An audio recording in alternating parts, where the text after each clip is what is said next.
तुम्ही पाहत आहात MCN न्यूज मराठी।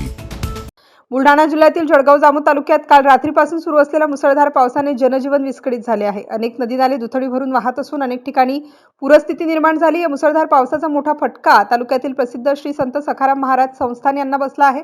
सतत सुरू असलेल्या मुसळधार पावसामुळे आलेल्या महापुराचे पाणी थेट इलोरा येथील श्री संत सखाराम महाराज संस्थानच्या प्रवेशद्वारातून मंदिर परिसरात शिरले। काही वेळातच संपूर्ण मंदिर परिसर जलमय झाला।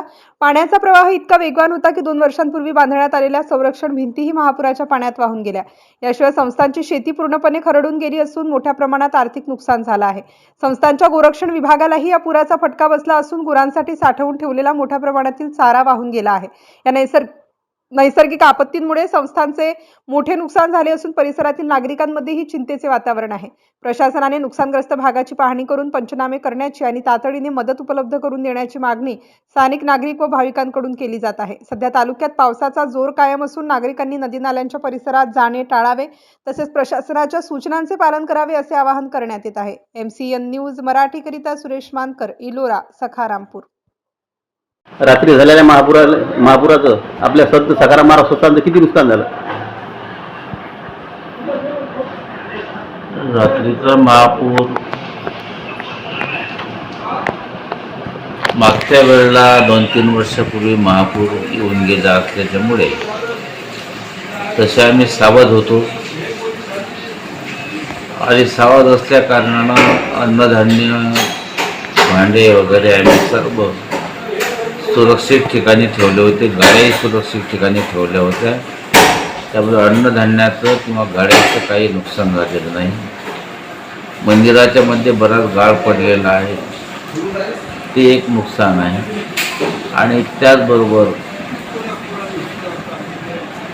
आम्ही जी महापूर आल्यानंतर मागच्या वेळेस भरती टाकली होती पटांगणाच्या मध्ये, ती सगळी भरती वाहून गेलेली आहे, त्याला खड्डे पडलेले आहेत।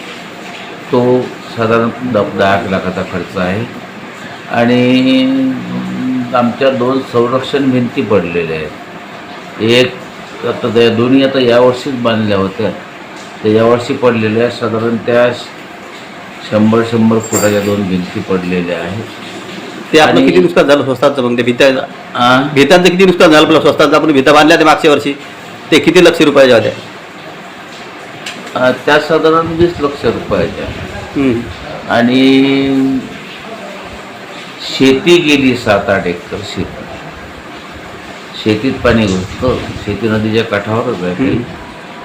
शेती गेली, शेतीचं ते पिकही गेलं समजा। आता जे आपल्या स्वस्ताचं गौरक्षण आहे त्या ढोरांचा जो चारा होता, चारा गेलेला आहे, परंतु त्या मागच्या अनुभवानुसार आम्ही सावध असल्यामुळे सुरक्षित ठिकाणी आम्ही चाराही ठेवला होता।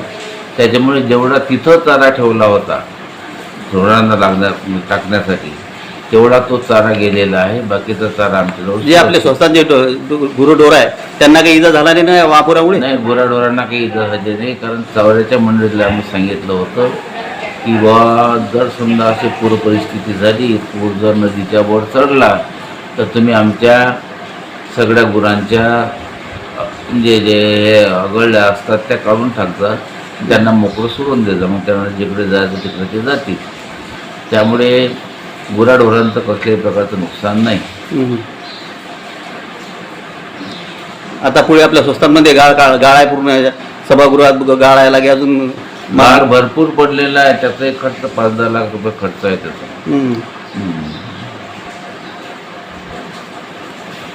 ठीक आहे।